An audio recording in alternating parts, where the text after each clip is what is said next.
वर्षों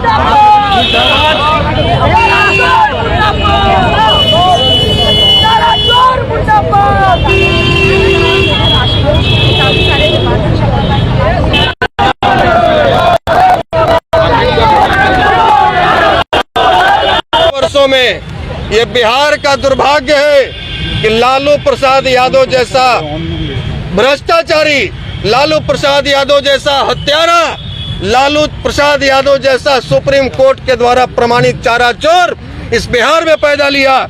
और पिछले 100 वर्षों में लालू यादव से बड़ा हत्यारा इस बिहार में कोई दूसरा पैदा नहीं लिया है।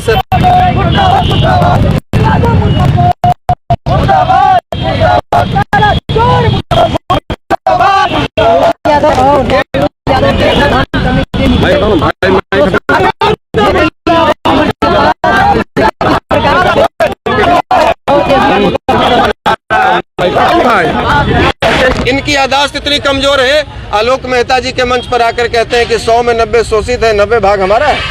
तो भैया फिर A to Z की बात कैसे करते हैं आप?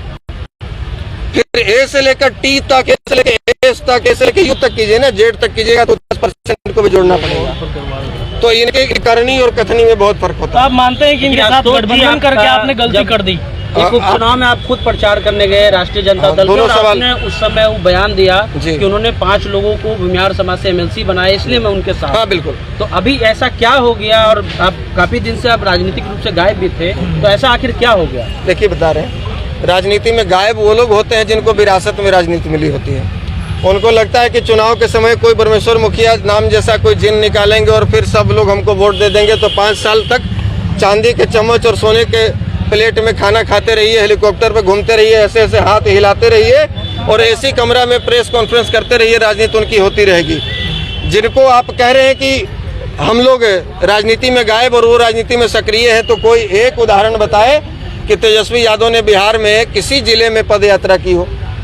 आज कई लोग संघर्ष कर रहे हैं, बिहार में पद यात्रा कर रहे हैं, और ये सामने जो आपका व्यक्ति है खड़ा है, ये भी 4000 गाँव का दौरा किया है पिछले 12 सालों में। हमें पता है कि बिहार में बाढ़ की विभीषिका क्या है, सुखाड़ की अवस्था क्या है, बिहार में कहाँ क्या बेरोजगारी है। अब आपके पॉइंट पर आते हैं, जो आपने कहा, या आपका भी सवाल लगभग सिमिलर है कि आप भी उनके साथ जा रहे थे और आपने कहा कि उनके प्रचार में गए थे। ये सच बात है कि गलती इंसान से ही होती है। हमको लगा था कि कुत्ता का पोंछ सीधा हो सकता है, लेकिन 6 महीने तक पाइप में डाल के रखने के बाद जब पाइप हटाए तो पता चला कि पोंछ वैसे ही टेढ़ा ही है। हम नाली से उठाकर सोफा पर बैठाने की बात कर रहे थे, लेकिन उनको वापस नाली पसंद है। हम प्रोग्रेसिव बिहार करने वाले उस युवा को पसंद कर रहे थे या समर्थन कर रहे थे जो झूठा मंचों से वाहवाही लूटते चल रहे थे कि हम बिहार को अव्वल राज्यों की श्रेणी में बना देंगे, हम बिहार में रोजगार देने वाली फैक्ट्री लगाएंगे, हम बिहार घाटी में बनाएंगे, हम बिहार को शिक्षित बनाएंगे, अगड़ा बिहार बनाएंगे। हम वैसे झूठा और फरेब वादा करने वाले लोग का समर्थन कर रहे थे, लेकिन उनका चाल और चरित्र बहुत दिन तक का नहीं, और ये हो गया कि आखिर उनकी मानसिकता उनके पिताजी वाली है।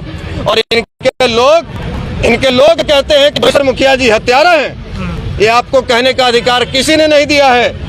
जब कोर्ट ने बाइज्जत बरी किया तो ये कहने का अधिकार किसी ने नहीं दिया है। हाँ, मैं दावे के साथ कह सकता हूँ कि पिछले 100 वर्ष अपमान के खिलाफ आप आगे कानूनी प्रक्रिया क्या कर रहे हैं? हम अपनी कानूनी प्रक्रिया कर रहे हैं। हमने भी, जैसे अगले ने कानूनी प्रक्रिया किया, FIR दर्ज करवाया, SC ST एक्ट के तहत मुझ पर मुकदमा दर्ज किया गया। हमने भी कानूनी सलाह ली और ये SC ST एक्ट मुझ पर मेंटेनेबल नहीं है। अच्छा। ये मुझ पर लागू नहीं होता है।